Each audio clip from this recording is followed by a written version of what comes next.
Bienvenido a Brother to Brother, un lugar de estudio de la palabra de Dios, donde Dios está presente, donde la esperanza es real, donde Dios es glorificado, donde su palabra cobra vida.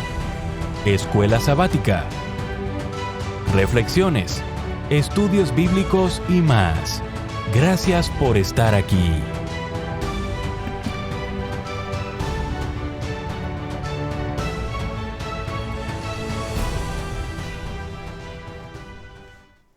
Muy bienvenidos a su programa Brother to Brother. Les saluda su hermano y amigo Gerson Anaya.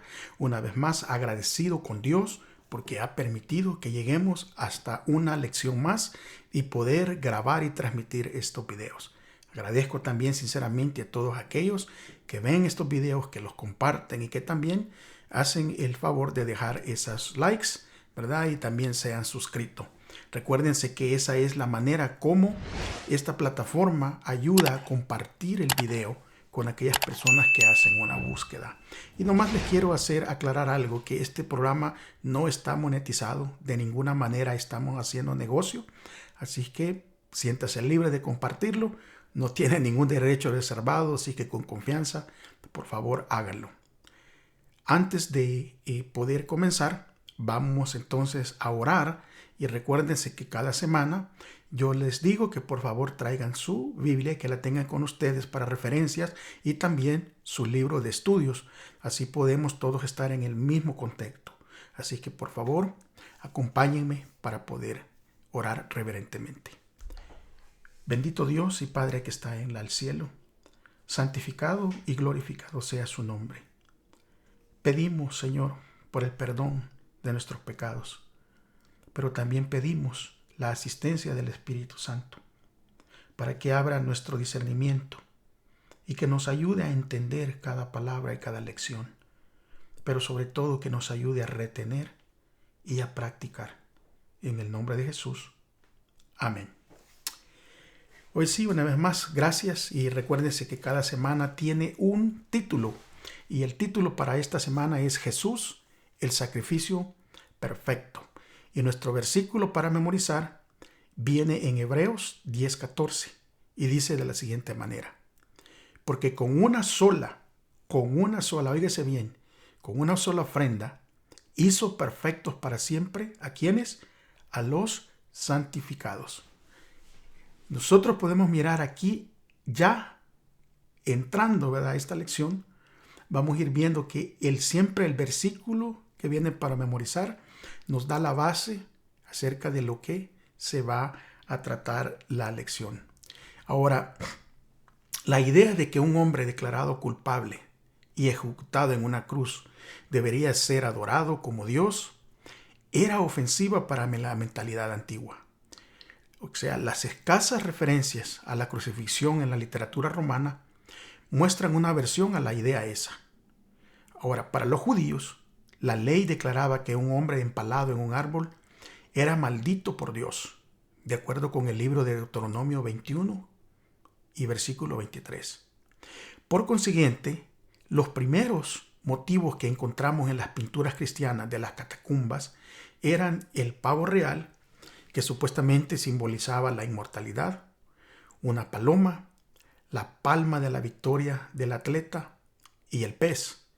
Posteriormente aparecieron otras temáticas, como el arca de Noé, Abraham sacrificando el carnero en lugar de Isaac, Daniel en el foso de los leones, Jonás escupido por un pez, un pastor que llevaba un cordero, o representaciones de situaciones milagrosas como la curación del paralítico o la resurrección de Lázaro.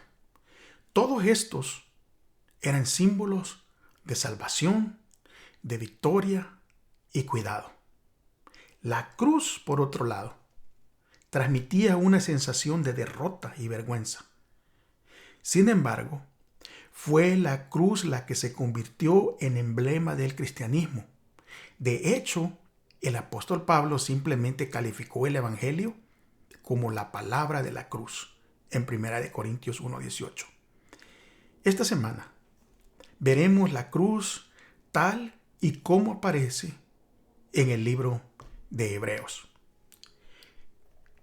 El título para el día domingo es ¿Por qué se necesitaban sacrificios?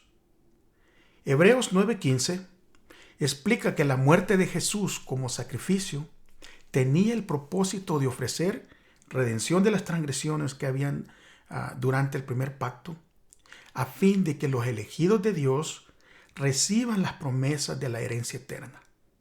En el antiguo cercano oriente, un pacto entre dos personas o dos naciones era un asunto serio.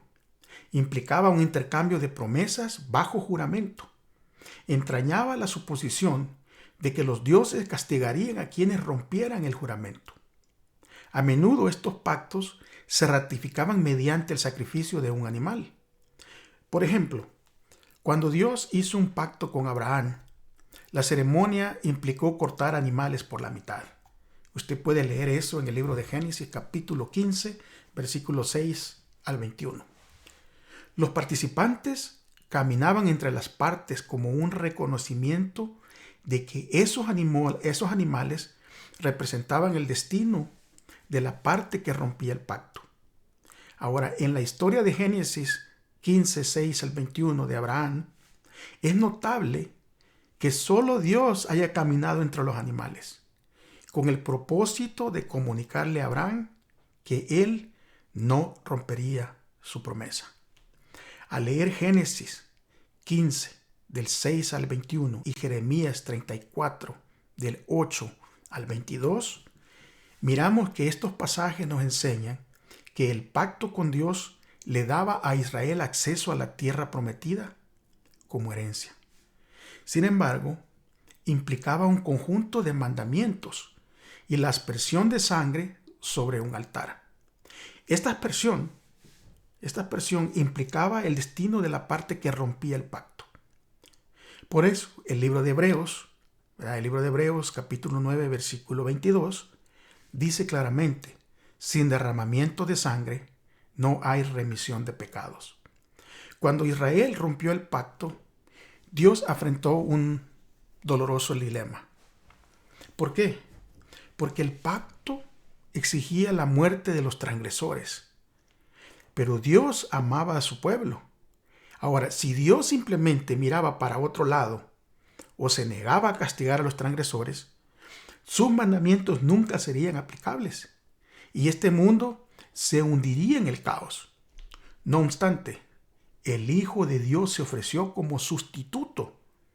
Murió en nuestro lugar para que recibamos la promesa de la herencia eterna. Es decir, iba a defender la santidad de su ley y al mismo tiempo salvar a los que quebrantaban esa ley. Y pudo hacer esto solamente a través de la cruz. Es hermoso cómo nuestro Dios puede, ¿verdad?, sacrificarse con el fin de podernos dar las promesas, con el fin de beneficiarlos a nosotros, con el fin de mostrar su amor inmensurable, ese amor ágape que no busca nada, que no pide nada, pero con todo y eso, Dios se sacrificó para podernos dar la salvación. Vamos a pasar entonces al día lunes. Y el día lunes dice diversos tipos de sacrificios. Ahora, la muerte de Jesús posibilitó el perdón o remisión de nuestros pecados. O sea, de su pecado, mi amigo que me ve y hermano, y de mi pecado. Sin embargo, la remisión de nuestros pecados implica mucho más que la cancelación del castigo por nuestra transgresión del pacto. Implica otros elementos que son de igual importancia. Por tal motivo, el sistema de sacrificio israelita tenía 5 tipos de diferentes sacrificios. Cada uno era necesario para expresar la riqueza del significado de la cruz de Cristo. Y vamos a ver esos 5 sacrificios. La ofrenda para el holocausto o una ofrenda encendida. Esta ofrenda requería que todo el animal sacrificado se consumiera en el altar. Esto era de acuerdo a la ley de Levíticos capítulo 1. Y representaba a Jesús, cuya vida fue consumida por nosotros, completamente. Así como ese holocausto era consumido en el altar completamente. Nuestras transgresiones consumieron completamente a nuestro Señor. La expiación requirió el compromiso total de Jesús con nosotros. Aunque era igual a Dios, Jesús se despojó a sí mismo tomando forma de siervo. La ofrenda de cereal era una ofrenda de gratitud a Dios por la provisión del sustento para su pueblo. También representa a Jesús, el pan de vida, a través del cual tenemos la vida eterna. La ofrenda de paz o ofrenda de comunión implicaba una comida comunitaria con amigos y familiares para celebrar la prosperidad y el bienestar provistos por Dios. Representaba a Cristo, cuyo sacrificio nos ofreció paz. Esa paz que solo Dios nos da. Y esa paz enfatiza que debemos participar del sacrificio del Señor Jesús. La ofrenda por el pecado o de purificación ofrecía expiación por los pecados. Este sacrificio enfatizaba el papel de la sangre del animal, que representaba su vida para ofrecer redención de los pecados, y apuntaba a la sangre de Jesús, que nos redime de nuestros pecados. La ofrenda por la culpa o de reparación. Esta ofrenda brindaba perdón en los casos en que era posible la reparación o restitución. Y esto nos indica, esto es bien importante, nos indica que el perdón de Dios no nos libra de la responsabilidad de ofrecer reparación o restitución cuando sea posible a quienes nosotros hayamos agraviado. ¿Por qué es importante esto? Porque muchas veces las personas reciben el perdón de Dios, pero tienen la posibilidad de poder restaurar, de poder ir con las personas que han ofendido y no hacen las paces. No buscan restituir si le hicieron daño. Y la Escritura claramente, todas estas ofrendas, ¿verdad? Cada una de las ofrendas que se ofrecían, que eran prácticamente mandatos de parte de nuestro Dios.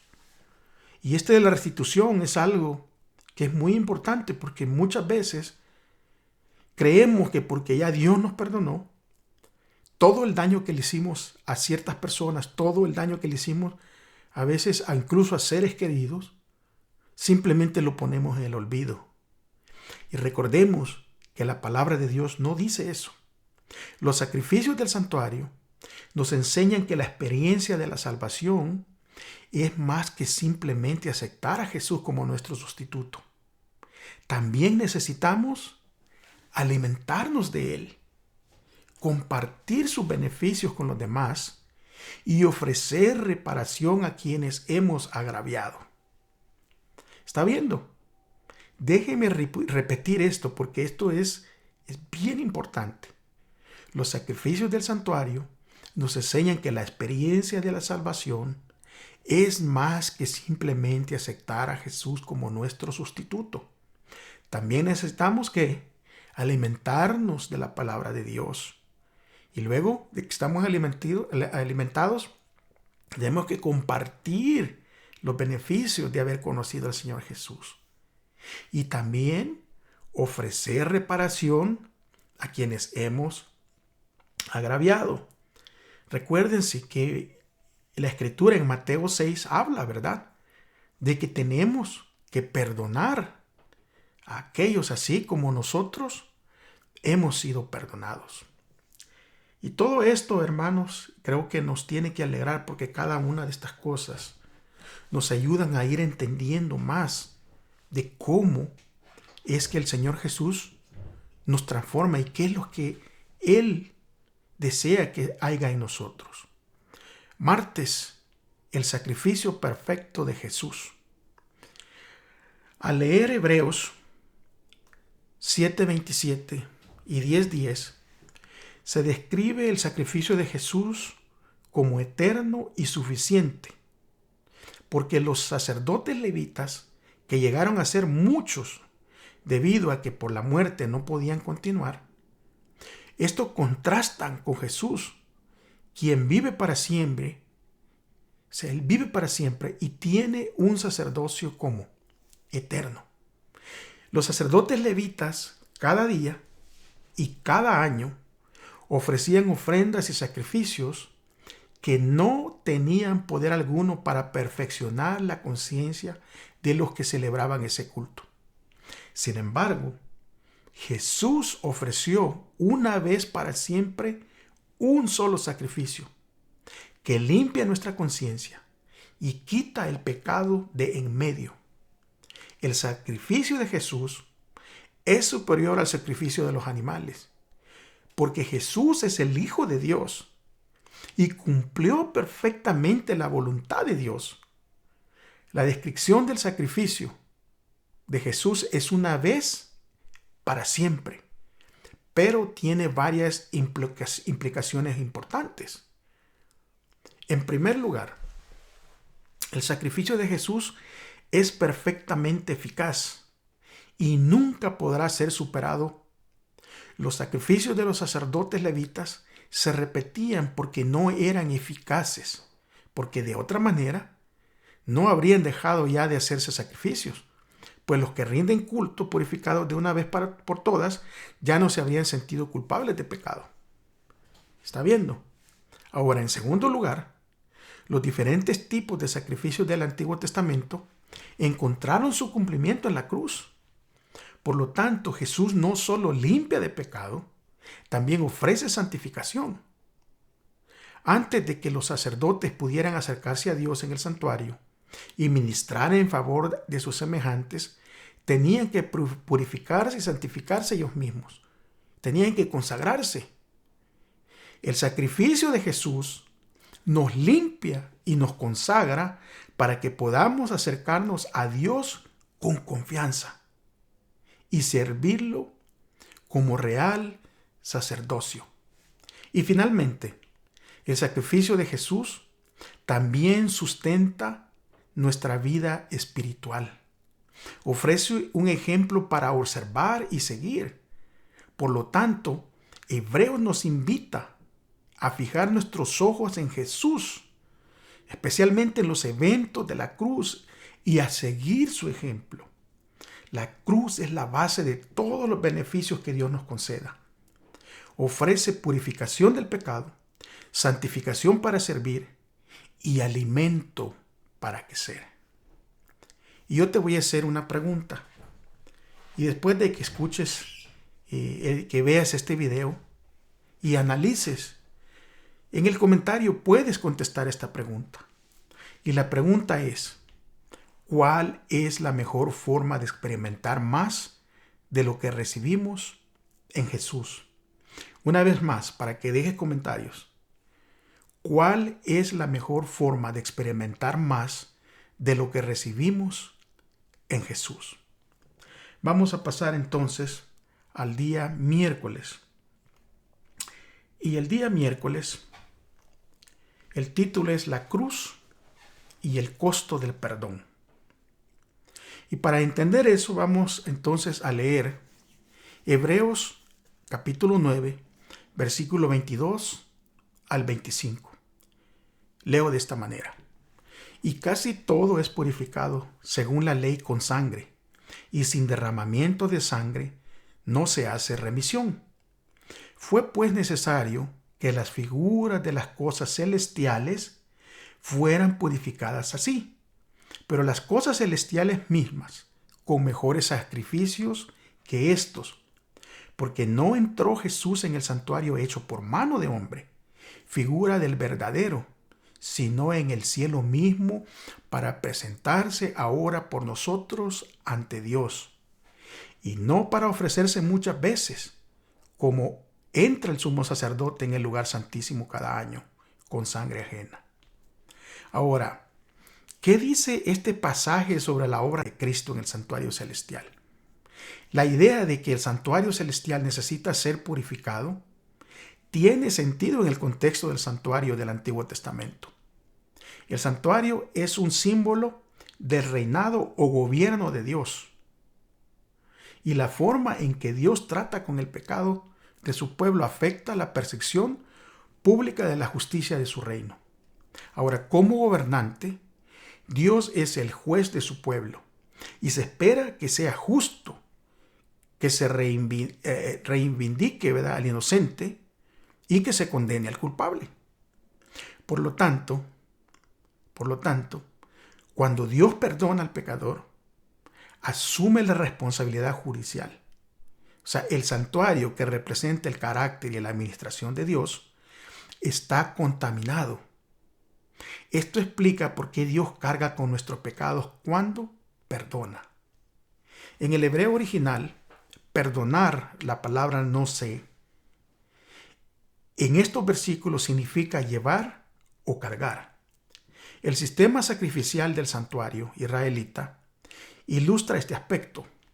Cuando una persona buscaba el perdón, llevaba un animal como sacrificio en su nombre, confesaba sus pecados y lo mataba. La sangre del animal se untaba en los cuernos del altar o se rociaba delante del velo en el primer departamento del santuario. Así, el pecado se transfería simbólicamente al santuario. Dios tomaba los pecados del pueblo y los cargaba sobre sí mismo. En el sistema israelita, la purificación o expiación de los pecados se daba en dos fases. Durante todo el año, los pecadores arrepentidos llevaban sacrificios al santuario, con lo que quedaban limpios de su pecado. Pero ese pecado se trasladaba al santuario, o sea, a Dios mismo.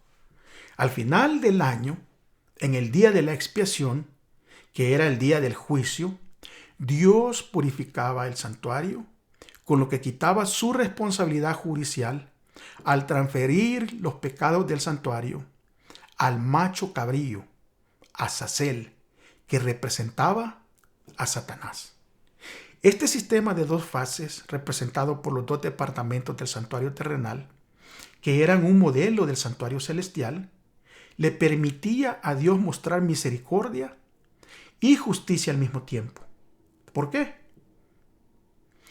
Los que confesaban sus pecados durante el año y demostraban lealtad a Dios al guardar un descanso solemne y afligirse en el día de la expiación, toda persona que no mostraba lealtad era cortada del pueblo. Ahora, piensa en lo que experimentaríamos si tuviéramos que afrontar el justo castigo por nuestros pecados.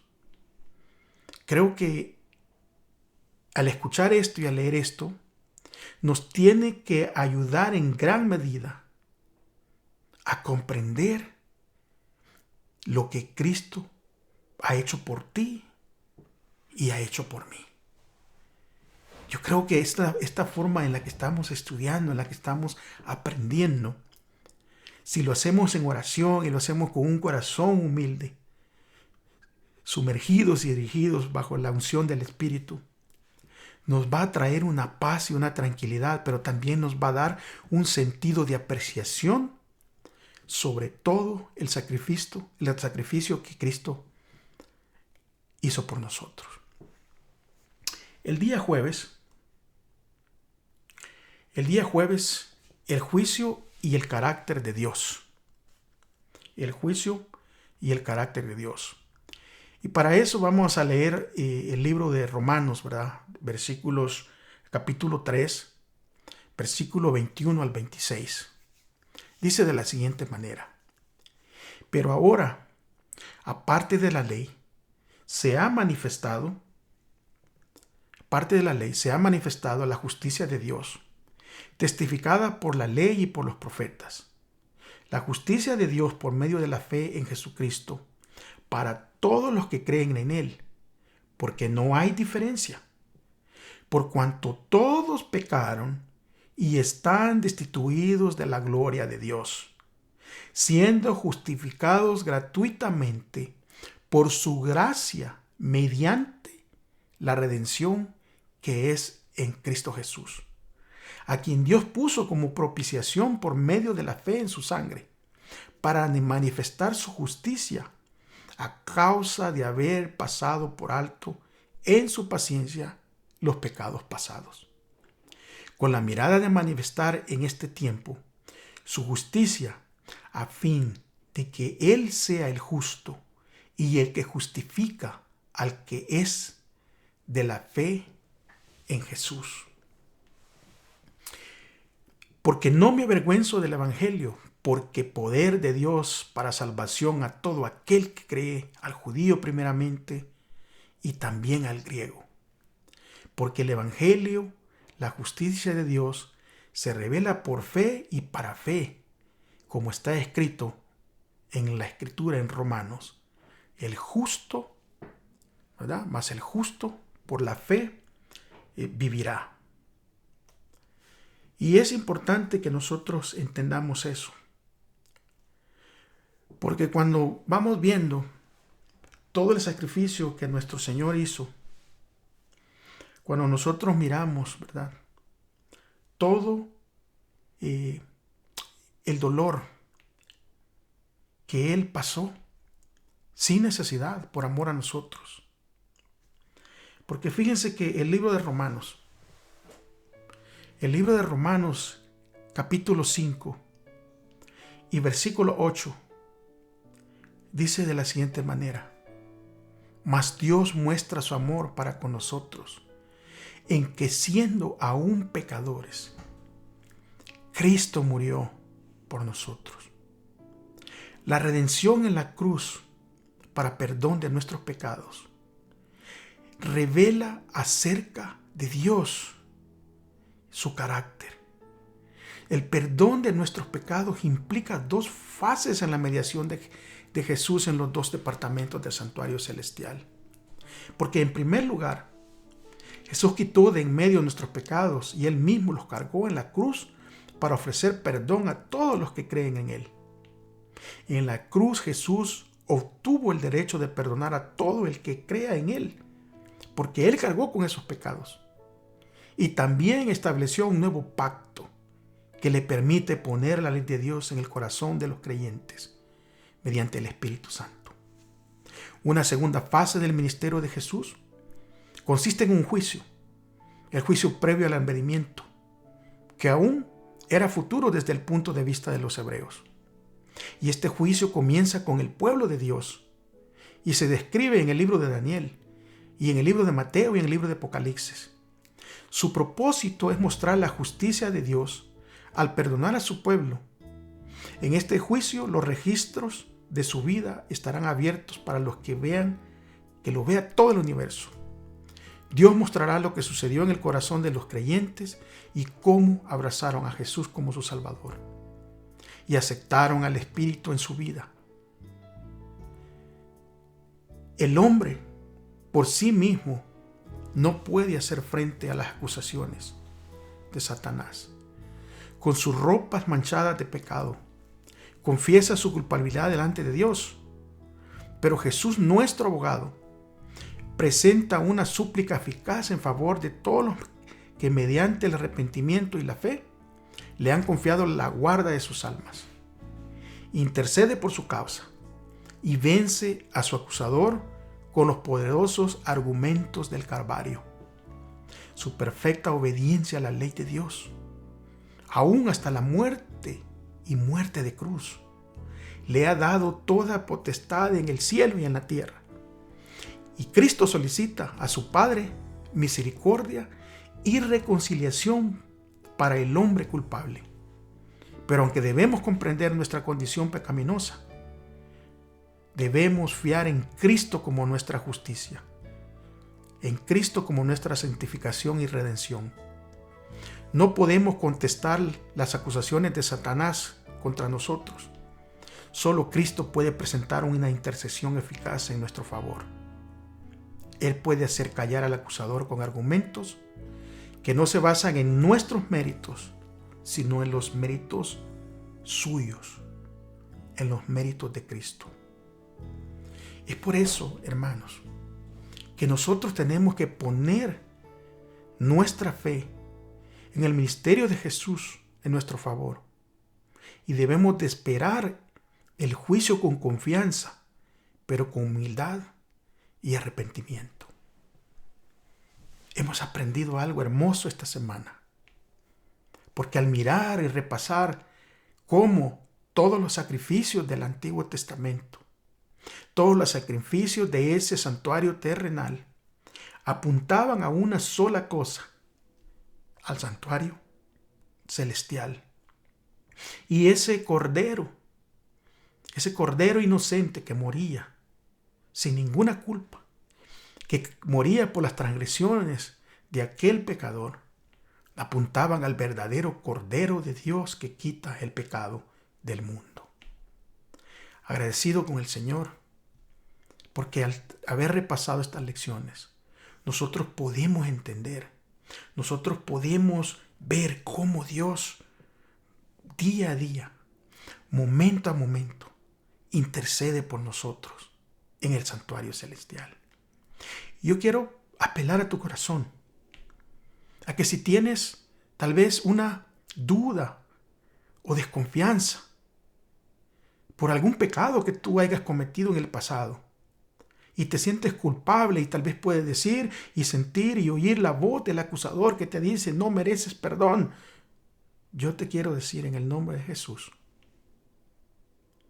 y por lo que hemos estudiado y conocemos de la manera que es el carácter de Dios, que allí donde te encuentras escuchando estos repasos de estos estudios, lo único que necesitas hacer es poner tu confianza en Dios y hablar con Él a través de la oración y entregarle todos tus pecados a Él, porque su ministerio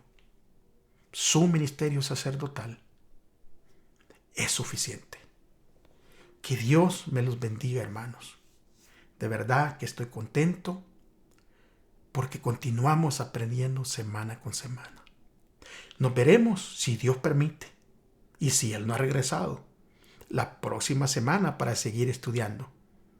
Recuérdese, si aman a Dios, amen a su prójimo.